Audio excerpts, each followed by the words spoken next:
Hey guys, in today's episode, we're going to be talking St Kilda, how they went in 2022, and our predictions for 2023. We've also got a special guest on the show. Hope you enjoy.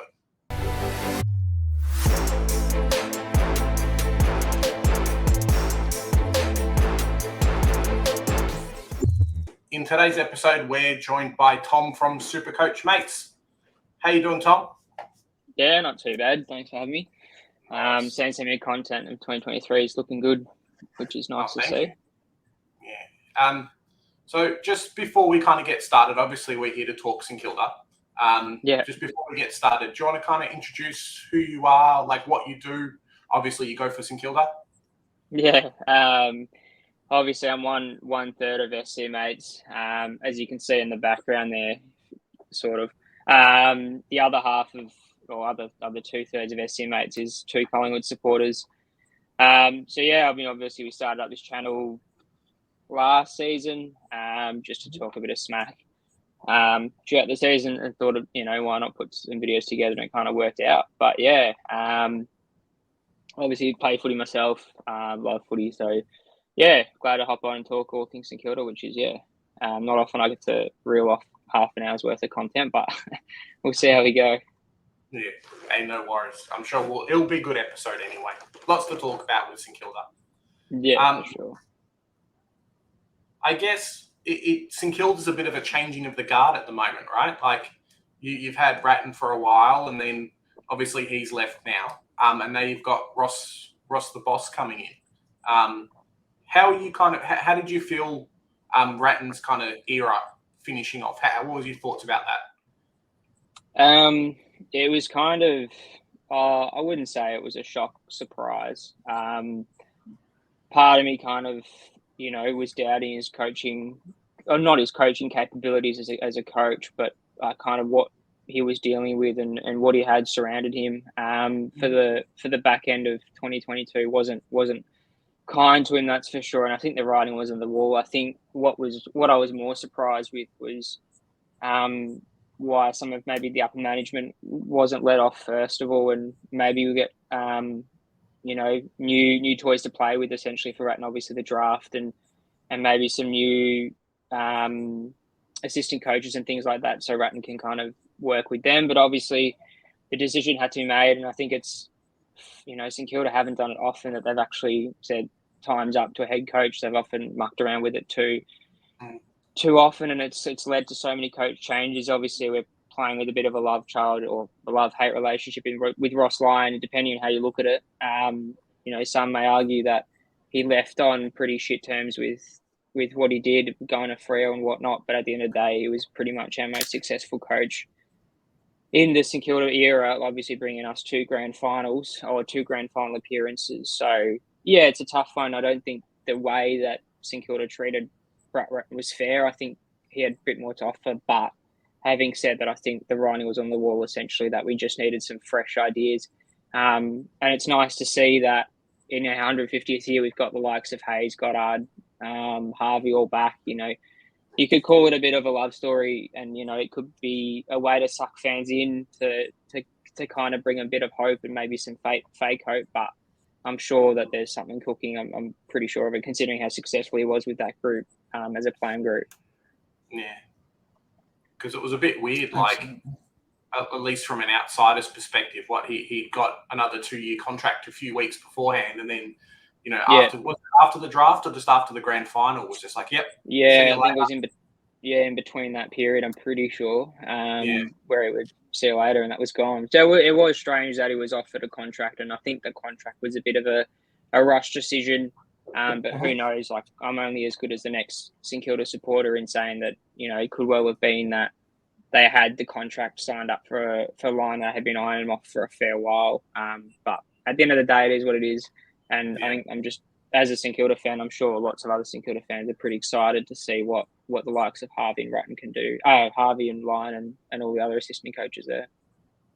Definitely. Because those weren't the only changes that really took place. I mean, it did seem like it came out of nowhere, middle of the night, Cal Toomey reporting, Ratton could be gone.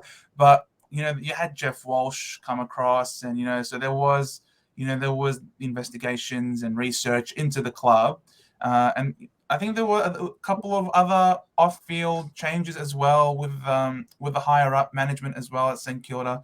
So it just seems that there's a shift in mentality, and like you said, that was very cutthroat, but at the same time, it is a cutthroat industry. Yeah, and exactly. You're not wrong. It's all about results, and I do think that as much as great as Brett Ratton was, you just can't see Ross Lyon with this sort of list achieving that low. I think you can definitely expect to see an improvement with your boys. There'll definitely be higher standards, and I think Ross is a boss, man. He's got that nickname for a reason. Yeah, I reckon it'd be pretty cutthroat come pre-season or come February time for sure. Yeah. All right. So I guess if that's that, we can, I suppose, start going through the year that was for St Kilda. It wasn't the best, but it also wasn't the worst. It was one of those so-so years where there was a lot of promise at the start. Things were going really well, and all of a sudden things just shifted really quickly. You had 11 wins, 11 losses with a percentage of 99.3, and that just goes to show it's almost like 100% as well, like the percentage. Like it just shows like right down the middle. It was like it was just one of those in the middle sort of years. How did you see 2022? It was, I think, one of those years where it was classic St Kilda. Like they suck you in, and then you have all this hope built up, and then they pretty much crush you pretty quickly. As you can see, 11 wins with 11 losses. It's swings and roundabouts. It's pretty much a roller coaster journey with them, and it has been for years. But I mean, I guess it was one of those things where we definitely had our chances.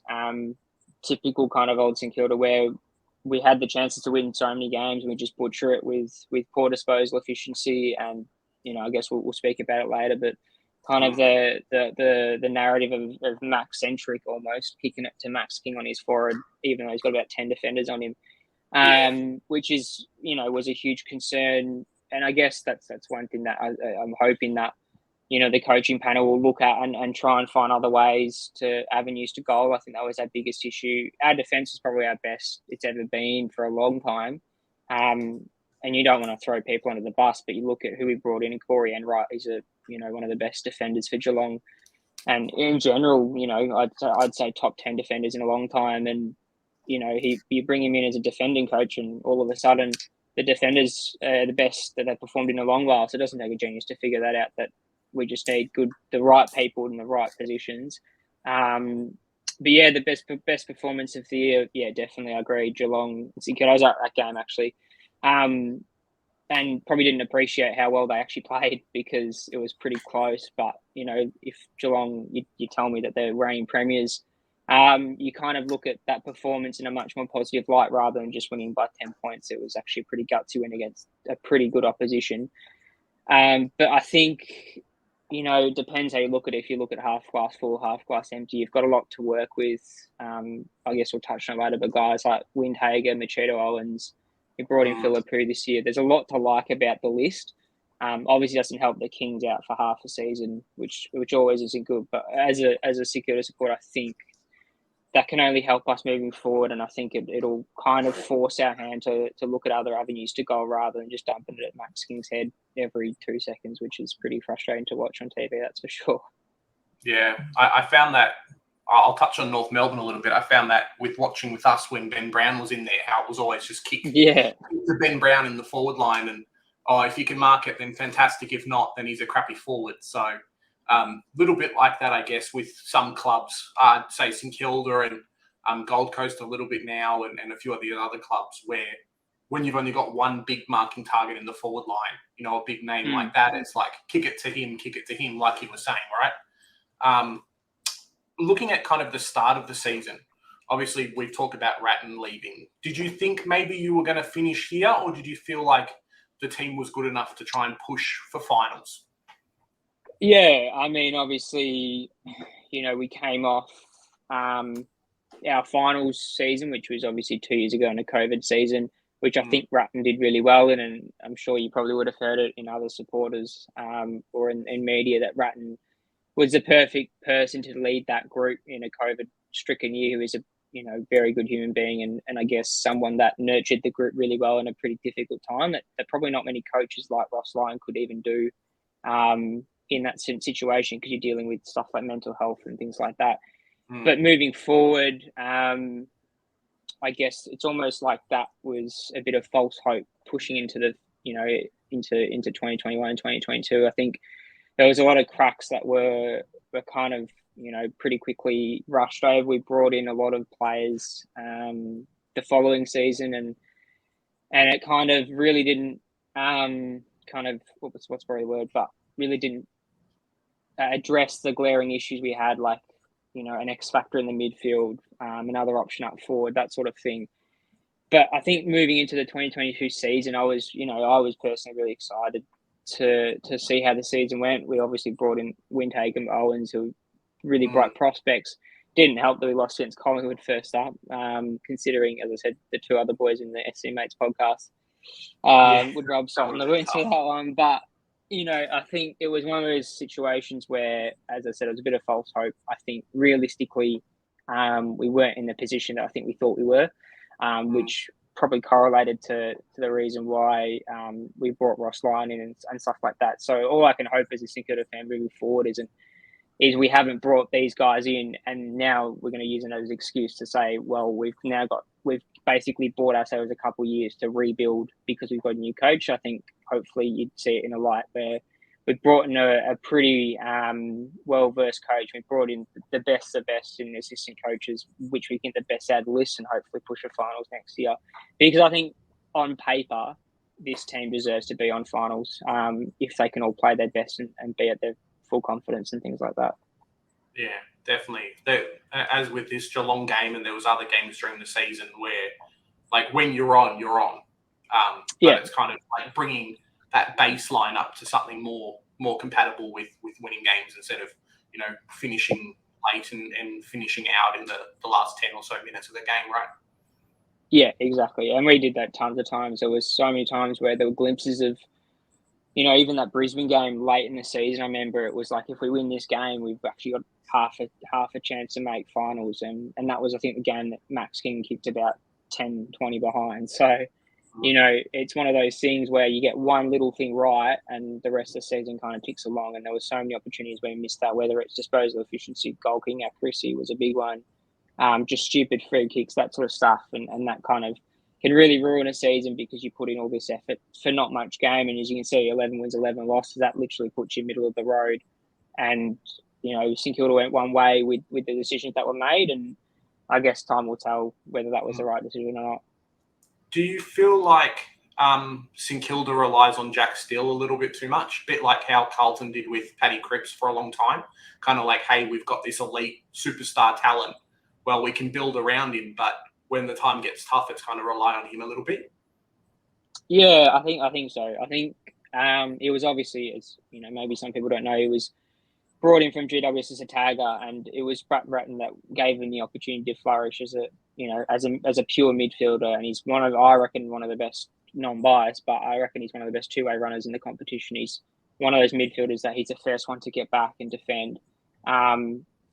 There's some things I think that have impacted his footy over the last couple of seasons, whether it's a burden, a bit of captaincy, who knows. But I felt that at times we as a football club have relied him in the midfield. But I think, he's one that if you watch him on TV, he's not as vocal as some of the other captains. Not like a Cripper or even a Jack Zeeble from North Melbourne, for example. He's really vocal, really obvious. He kind of leads by example, which obviously works for some captains, but I think it's impacted his footy a little bit. I'd love to see someone like Cal Wilkie or, even Dougal Howard step up in a captaincy position as they're real vocal down back. And, someone that we can rely on being consistent, but don't have to rely on being the star of the competition. And I think if you let Jack Steele do the footy, let us do the footy, do the talking, I think we'll see the best of him. So hopefully he's got really good mentors around him now. Like you've got Harvey and Lenny, who are stars of the footy club and would have had the same pressures in that 09-010 period. I think they'll have a lot to learn. He'll have a lot to learn from those two in particular, I think. Yeah, definitely. I think it's awesome that you mentioned Callum Wilkie there, because before moving on to, the changes to your list, I was thinking of, mentioning that there were some real highlights, I think, and some real positives to come out of this season for you. And I thought Callum Wilkie's performance was insane. I really thought he was so good, and in so many situations, one out, undersized, he still did enough just to kill the ball or to break even. It just felt like he was very rarely beaten one-on-one, and he was that consistent performance. And you got more consistent performances out of Sinclair, who really elevated himself as one of the best, dashing halfbacks in the competition. So you could definitely see that there was a lot of improvement, I think, coming out of your backline. And one other player that it was so heartbreaking when he went down with his ACL, Hayes, big Jack Hayes. I thought his debut was one of the best. I remember because I had on my Supercoach team on field, and I was so happy. I wanted him, keep going, mate, keep going. He was tearing it apart. So you definitely unearthed some great talent this year as well. Oh yeah, 100%. Like obviously everyone in the Supercoach here would have had Hayes, and I think that man was a man possessed in that game. I've never seen a almost 200 centimeter bloke kick 5, whatever he had, and had time to dispose and looked like he was playing for his life. But yeah, hopefully we'll see him. I think he misses round 1, but I believe he's back round 2 or 3. So he'll be desperately needed for height down forward, that's for sure. Yeah, even some of the like the younger midfielders you had, like Machito Owens. I remember him from Supercoach this year, and I think it was the game against North Melbourne where he just kind of tore us into a new one. These talented players that you don't necessarily think, hey, do they fill a need? But when they come on field, they just dominate. It's nice to kind of where I would see St Kilda at, like this, like your results from this year is kind of a team that's improving, but kind of middle of the road a little bit. Yeah, having those younger players coming through really, really helps to bolster that again. Yeah, 100%. I totally agree. All right. So speaking of bolstering the list, I guess this is a pretty good way to segue into some of the changes that you've had. You brought in Zane Cordy from the Bulldogs. You've had a few retirements. You had Paddy Ryder, mainstay Ruck. I always had a soft spot for Paddy, even when he left us. I still wanted the best for him. So Paddy's gone. Dan Hanbury, champion player. Jared Geary, I think great clubman, did so much for your team. And Dean Kent also stepping away from the team. You delisted a couple of players, and of all the people that actually left the team to go somewhere else, you lost Ben Long to the Hawks. So all in all, with the trade period, to the Suns, right? I don't know why. To the Suns, yeah. Not sure why that's on. Yeah, that's a mistake there. So sorry about that. Yeah. But overall, what did you think of the trade period for your saying? Yeah, it was a mixed bag. Obviously, this was happening throughout the period where the transition between Rutten and Ross Lyon was happening. Obviously, I think a lot of fans were disappointed that we didn't bring in anyone, an A-lister or an X-Factor player. We were linked to DeGoey, which was a pretty mixed bag from a few Saints, but he could have been an option. We missed out on him. I have a feeling we went pretty hard on DeGoey, and we just kind of ran out a bit, few eggs in the basket too late. But, I think at the end of the day, we've just got to look at it now. We probably have the list available that is worth keeping. There shouldn't have been many changes. The retirements are all valid. Obviously, Paddy Ryder was kind of, leaving a little bit too long for his footy. He obviously was a massive clubman for us and was half the reason why we made the final series, because he dominated in the ruck and helped Marshall so much. And you can only imagine that Ryder's learnt immensely from, Marshall's learnt immensely from Ryder's coaching down there. Hanbury, it is what it is. A lot of Saints supporters would have been filthy when they brought him in because of his injury history. But I think his farewell game against the Swans, he still showed why he's such a good footballer. He was one of our best, and how clean he is off both feet. Geary and Kent, obviously big clubman. Kent obviously pretty late on. He came in and didn't do a hell of a lot, but you can only assume they were there for a bit of leadership to some of the younger players. Zane Cordy, I think, coming in would have probably surprised a few St Kilda supporters. For me, it probably didn't surprise me too much that we brought him in. That, he's probably needed as a bit of a backup for Dougal Howard and Cal Wilkie, gives him a bit of fair competition. I think at times, because he'll be playing Josh Battle down back as the third tall, at times he's a little bit exposed when, those three being beaten soundly. I think Zane Cordy, if he has a good preseason, he can really rubber stamp his credentials on taking on one of those three tall positions.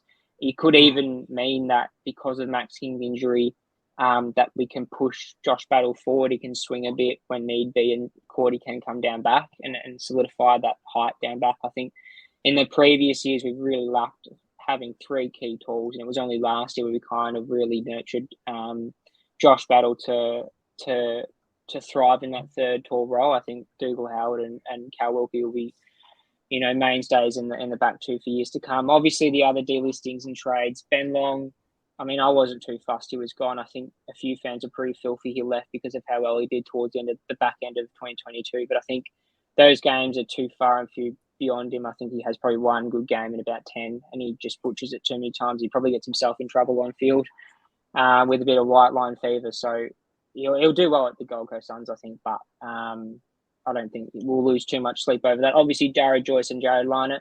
I was a little bit surprised that Lynott was listed. Jared Joyce, I don't think, is up to AFL standard. He's very good for VFL, but he's in one of those players that just struggles to transition between the two. I think he gets exposed a fair bit in AFL footy. Lynott, I was a little bit surprised with. I know we brought him in as a bit of a supplement because of our injury histories with our defenders, but I think he probably deserved another year. When he was on, I don't think they played him in the right positions. He was chucked on a wing, I think, for half his games as a sub. I think they should have just really, tried him as a halfback flanker or even rotate him around in that third tall position, because I think he's a really good inset marker and he's got a huge boot on him, and he can, really roost at 50 metres, which I think at times we played a little bit too cute in our back 50. And I think Lynott saved our ass a couple of times by just, moving it forward. So Lynott's probably the one that I'm most disappointed with out of that group. But I think Zane Cordy's not a bad addition. And I think we've just now got to focus rather than, being all about bringing in A-listers and X-Factor players, just really focus on our young kids and not letting them disappear too quickly. Because I think if we lose the likes of Windhagen, Machito Owens and guys like Nasai, Wangani Miller in the next 3 years, it'll be a lot worse than trying to bring in an A-lister for sure. Yeah, it's interesting, like what you were saying, because I guess in my head, similar to a Carlton, St Kilda's always been at least trying to be fairly active in the trade, in the trade period, bringing in guys, that kind of thing. Whereas this year, you did really step back. You kind of went for the draft a lot more, didn't really trade in or trade out any big names.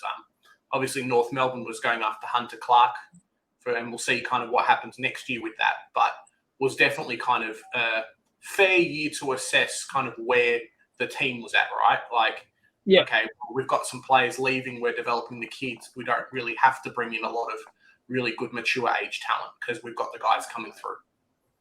Yeah, 100%. Just let me flick on a light quickly. It's a little bit dark. I can't see. 2 seconds. Easy. Yeah. But yeah, no, 100% with what you said was 100% valid. I was going to ask you about Lynott. I did also think that it was going to be that he was. I thought he was a bit stiff as well to get a drop. So I was going to get your opinion on that. But you explain that pretty well. But why do you think? Do you think they have other plans for? Sorry, what did you say, Big J? Now he's off playing with North VFL. So I think he's doing some coaching, and then he's going to be key defender at North VFL as well. So, yeah.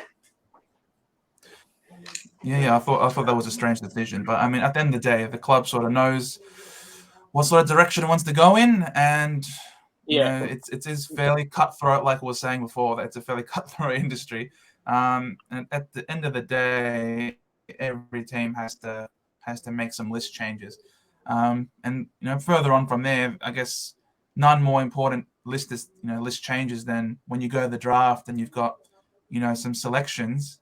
And what a great first selection I think it was for you. We were also very closely connected to Philippou. A lot of Bomber fans were really torn. I think a lot of us wanted us to pick Philippou in the end, but for him to slip down to 10 for you guys is excellent. You picked up Van Ness, the key defender, at pick 31. You got Houghton at pick 35, excellent pick as well for that selection. And you picked up Isaac Keeler, forward/ruck with pick 44. Overall, I think this was a great draft for you. Sensational. What do you think about it? Yeah, it was really pleasantly surprised. I think all St Kilda supporters were. Philippou, there were risks, from the brief draft news I was paying attention to. Philippou was, considered arrogant. He's the youngest kid in the pool. Will he make it? He's got, too much lip for what he can present. But I think that's what we need. I think we need some arrogance in that footy club. What I kind of, and I think a lot of St Kilda supporters would agree with me in saying that I think, St Kilda as a footy club, we come on the field and we're a very nice team. We we just play the footy and get on with life. And I think we miss a lot of those players that really niggle you and annoy you and piss you off, like your Stephen Milnes, your Fraser Gearigs of days gone by, where they come on and just, really shit the opponent up. And I think Philippou can be that player where he can give a bit of lip to his opponent and really show his class on the field. He's, only 18. I think he turned 18 a couple of days after the draft, I'm pretty sure, and he's already like 190 centimetres, something ridiculous. So he could easily impress Ross Lyon and play half forward for us. I think someone like a Jack Billings would be now shitting his pants a little bit and going, fuck, I need to really, harden up and make it my own, because I think this Philippou kid's probably going to be something special.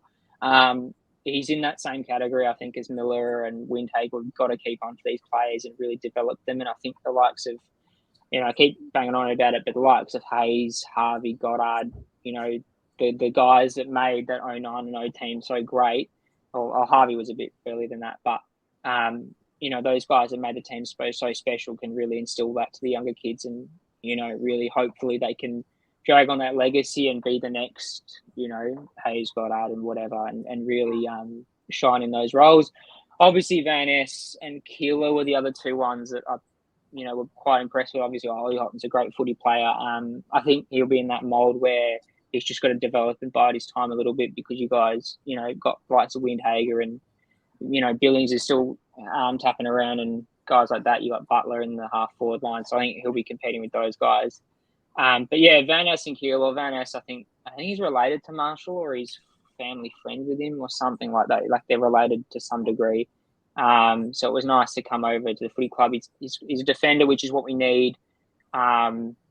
He's competition for the likes of Wilkie Battle and Wilkie Battle and Howard. But I think more importantly, he just gives a bit of added flexibility to the fact that we don't have Max King for half a year, or most likely half a season. So, we've got that bonus of throwing Battle forward or throwing a Dougal Howard forward, and alternating that back line, and we've still got the tools there. And for so long, we haven't had those tools. Like, in previous years gone by, Sam Fisher was like a tallest defender, which was kind of sad because we were so undersized for so many games. But now having consistent height is what we really need.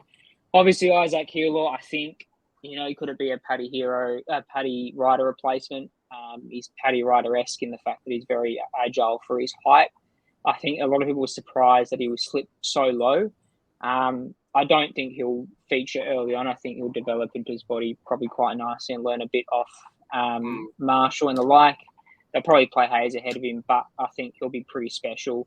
And when he gets his chance, I think he could complement the likes of Max King and Hayes real nicely. And, almost that third key forward / ruck. As you probably saw last season, we played Marshall a lot of the time in the forward line. And I think the biggest issue we had with that was because we had that resting ruck forward, it caused a lot of confusion with King and Marshall, where they would kind of just, if you watch the games closely, they would just stand there and kind of demand the ball to be popped on their head because they're like, I'm, over 200 metres, I can outmark these defenders. So hopefully having another key forward or key tall up there will really change things up. And I think, as I've said beforehand, without Max King, Ross Lyon's got to experiment with some younger kids and some different players, and then some younger kids coming forward into the lineup that have been drafted in the last couple of years, like your Cooper Sharmans, that might come through and flourish in that missing tall role. And I think guys like Isaac Keeler and Philippa in particular are two names that come to mind that I think should really take that opportunity and really try and push for a starting position at lineup, because our forward line is going to be pretty grim for the first half of next year. I think just with how the moving pieces are going to be with how that forward six starts round one, but I think those two in particular can really rubber stamp the claim in a side. Yeah, it's a bit rough for like a not brand new coach, but coach coming back to a system being like, well, there goes our key forward. So, like you're saying, there's definitely some space in the team to move some players around. Maybe a defender becomes a forward for a while and that kind of thing to really come and fix you guys up. Yeah. I found this year in the draft, we did like a day 2 watch along. There was quite a few good players who kind of fell to that 35 plus ratio, or 35 plus like positions in the draft this year. Obviously, Keeler's one of them, like Hurstwaite, those kind of players. So being able to pick one of those guys up, potentially you might have had to in other years pay up, swap in future trades, that kind of thing to get him in. So grabbing Keeler at pick 44 is pretty good. Yeah, I 100% can't complain. I think a lot of St Kilda supporters are in the same boat, where this is the first time in a while we're pretty impressed with all our draft picks, and I think they all could stake a claim. Maybe not in our round one side per se, but definitely make an appearance somewhere along the line of the season for sure. Yeah, definitely. And you also picked up Angus McLennan as a Category B rookie. Do you know much about Angus? You happy with this selection there? Yeah, I mean, obviously, I haven't personally watched him play much footy, but he's a tall. I think he's a tall defender. I want to say. I think he trained a bit with Sandy or played a bit with Sandy. As I said, I think we're really stocking up our key defensive post, which is really impressive. I forgot the name off the top of my head, but one of the kids we brought in either last season or the year before was also a key position post. But it's good and bad, I guess. It's good to see that we're stocking up on the talls, because that's what we're missing for so long. I think one aspect I would have liked to see is add a bit more speed through the midfield. We've done that with Miller, but adding another bigger-bodied, fast midfielder could have helped. But McLennan, I haven't got much to say about his footy personally, but I think it's good to see that we're now stocking up those key defenders, because obviously Howard and Wilkie aren't going to last forever, and there has to be a new brigade that comes in at some point. And it's good to see that we're ticking off these key tools early, and we don't have to worry about them too late. Do you think it puts a lot of pressure on guys like Tom Highmore, who were good, like, 2 years ago, let's say, but then kind of fallen off a little bit? Like, hey, watch out, your spot might be coming up soon. Yeah, 100%. I think that could have been half the reason why these key defenders or youngsters were brought in. Highmore in particular is a good example, because he was one that, hasn't even rubber stamped his position at all in the starting 22 last year. He was on and off, and I think it's good competition now. These youngsters will be chomping at the bit to get going, and they'll know that these spots are up for grabs. Someone as well, Nick Caulfield's coming off an ACL. He's one that could be a little bit worried and has really got to work hard for a position. And it's nice to see that we've now got a little bit of depth in those positions, not necessarily, guys that can straight in and play, but depth on the training track that we've been missing for so long. There were, a couple grim years where guys like Caulfield, Hunter Clark, Jack Billings, Dan Butler in the forward line were just getting games for free pretty much, because we literally had no depth. It wasn't because, we would have dropped them if they were playing badly, but we just literally didn't have any depth in Sandringham. We were getting belted in the VFL, on a weekly basis. So we just didn't have that talent come through. And I think these young kids, whilst they may not be deserving of a spot quite yet, I think they'll definitely provide pretty heated competition on the training track, which is what we've been crying out for, I think, for the last couple of years at least. Oh, fair enough. Awesome. I guess that leads us to, predicting that they might not play right off the bat, but they might put some pressure off the lists. I guess forecasting how 2023 is going to go for you guys. This was done before the news came out about Ben King, about King's injury. So, we had you here between 7 and 10 wins, which would put you in the 12 to 16 bracket. Do you think it's a bit harsh for you guys, especially under Ross, who's an established coach, but it's his first year back after a bit of a break, and now that you've got this really crucial injury, do you think this is sort of an accurate or fair range, I suppose? Yeah, I think I was a bit more positive before the Max King injury. I think we had a really good strong list, but the King injury does sour things a bit because we just don't know how the forward line is going to structure up, and Max King was so important for us in that forward line. I'm still of the belief that I think it's for the better, because I think we were just so Max focused, or so focused on passing it to him and putting a lot of pressure on him to score winning goals for us. But I still believe that if we can take the list for what it is and really try and develop some of these kids, I'm hoping that we can kind of, high expectations would be probably, pushing between that 9th, 10th, even 8th, sneaking an 8th position for finals. But realistically, I think that 12th to 16th position, would be fair given the circumstances of a new coach and new assistant coaches and things like that. I think the other thing that, what I'm hoping won't happen is that we've just got all these ex-St Kilda players who have been huge for the club as coaches because it's our 150th year. I think in the back of my mind, I'm like, is this because we want fans to have a bit of hope in 2023? And it's like the board are going, shit, we have no idea what we're doing. But we're getting all these ex-players in. We've got the roster boss in. It's all rosy-daisy. These are the guys that brought us to almost ultimate glory in 09 and 010. And they're now leading the new brigade. I'm hoping it's not the club just trying to cling on to the past. And I think if we do that, the results are really going to suffer. But I think what I'm hoping is happening is the guys like Goddard, Hayes and Harvey are really training up those Philippus, those Windhagers, those matured Owens, so they can be the future leaders of the club and really fast-tracked our development, because I think it's stagnated for a while, and that stemmed from the final series in 2020. I think ever since that, we've kind of underestimated how bad our holes are. I've been in the list, and I think we haven't really gone for those young players. We've just gone for top-ups and fill-ups to kind of rub over the cracks a bit. But I think, around that 12th to 14th mark it's probably a fair estimate. But as a St Kilda supporter, I definitely, push higher and almost sneak a finals position. I guess we'll take question 1 that's up on here and say, what's the ruck situation post-Ryder, but also post-Ben King? Because there's been some fair talk that Marshall might have to come and spend some more time in that forward line. So what can you kind of see happening? Maybe like a Tom Campbell takes a key spot. Kind of what do you feel like is going to happen there?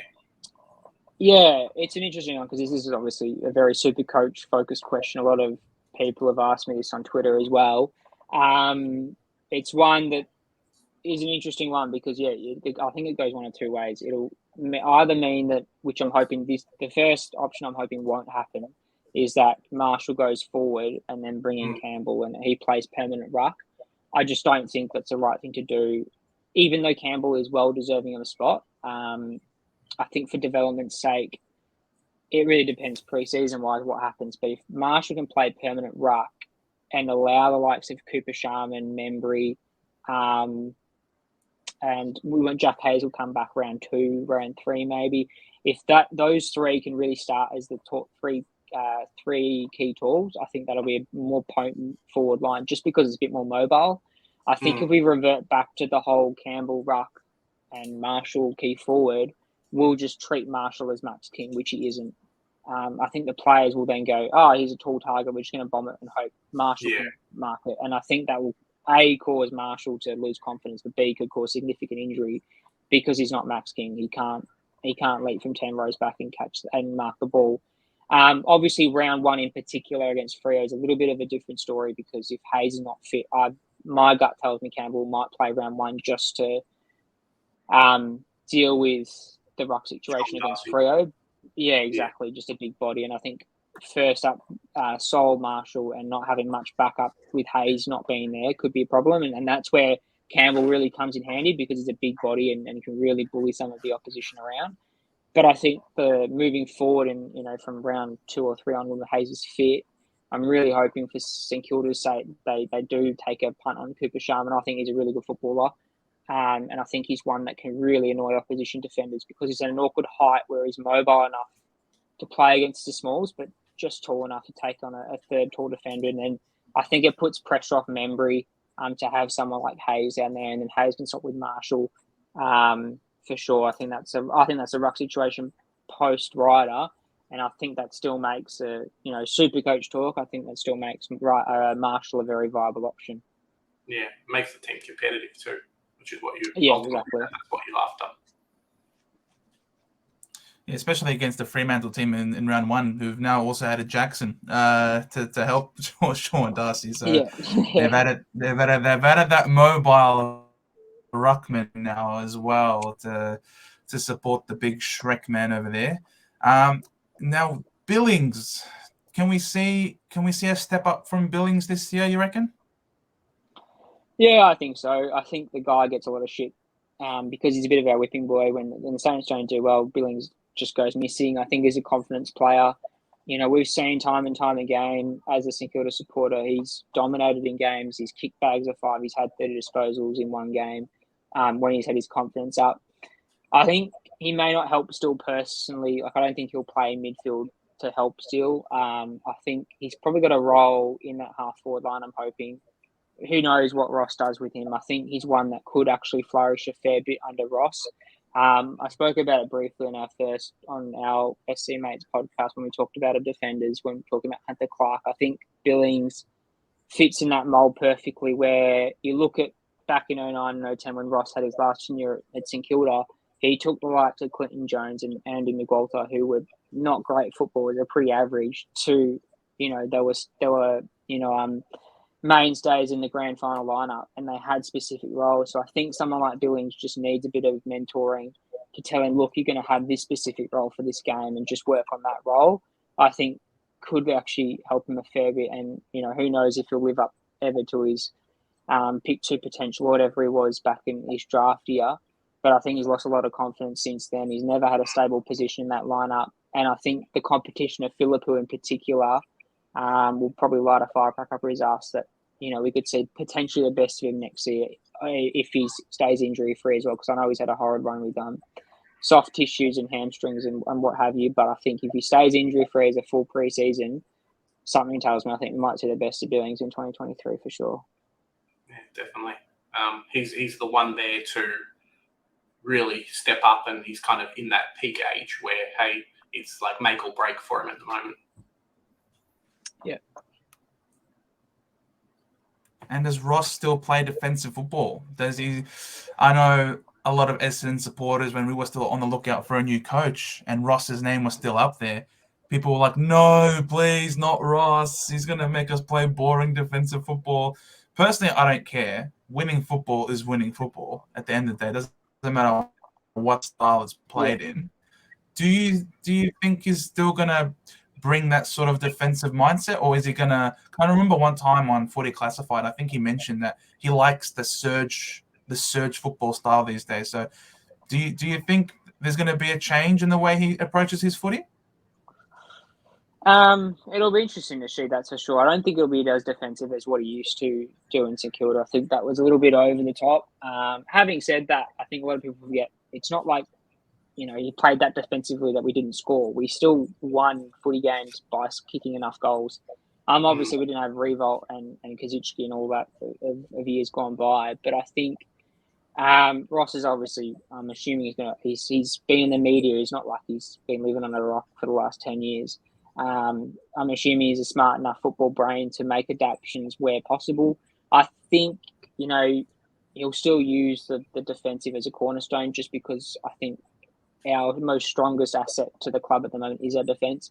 It's the one thing that has improved out of sight in the last 2 years or so. I think he'll use that to really pivot. But I have a feeling that or what I'm hoping as a St Kilda supporter anyway, that it can use the likes of Jack Sinclair, Wangan Miller, and Brad Hill in particular, who's obviously was up there as one of the best wingers under Ross Lyon with Freo, and obviously not so much with Ross Lyon, but in Hawthorn. But I think, he could well get the best out of Brad Hill and play him in a more offensive position.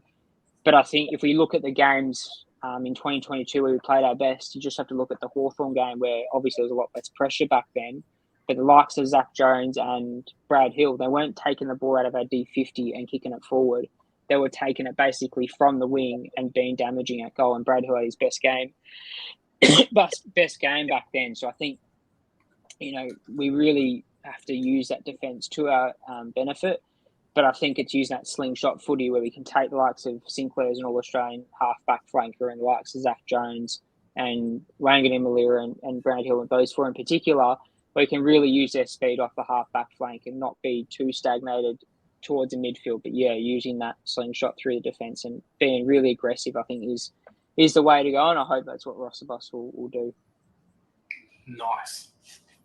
Well, I guess thanks very much for coming on today. Really appreciate it, getting insights on St Kilda.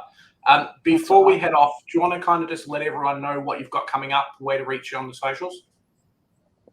Yeah, for sure. We've got a few things planned. It's a bit difficult at this time of year because all three of us are working. So we've tried to kind of keep as consistent as possible what we'll be doing. And we've posted, obviously, our Defenders podcast earlier today. We'll be trying to pump out, each line, basically midfields, rucks, forwards, in a little versus series where we'll kind of pit two players that are similarly in price and potential head-to-head, and we'll try and give you the best options of where to go.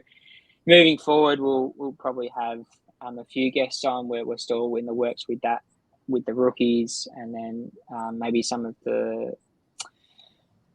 more successful super coaches that went around last year, and then obviously leading towards our round one team reveals, and I'm sure you guys will be doing the same thing come round one. But for our socials, obviously, we've got SC Mates on Instagram and Twitter, and that's where we'll be posting all our links. We post our YouTube links and socials and our audio podcast, where you can obviously catch us on Podbean and Spotify as our main too. So, that's where you can catch us. Nice. Awesome. Thanks so much for coming on, man. It was a great chat. Best of luck to you. No worries. Thanks for having me. I think it's good taking this opportunity without King up forward as glass half full. Get to learn more about yourselves as well as Tinker, and maybe when he comes back, you'll be even stronger to take on the next year and the years to come. Ross the boss. So thanks for coming on, guys. Please don't forget to like, comment, subscribe. We've got more teams coming up, more Supercoach stuff coming up. So take care, everyone.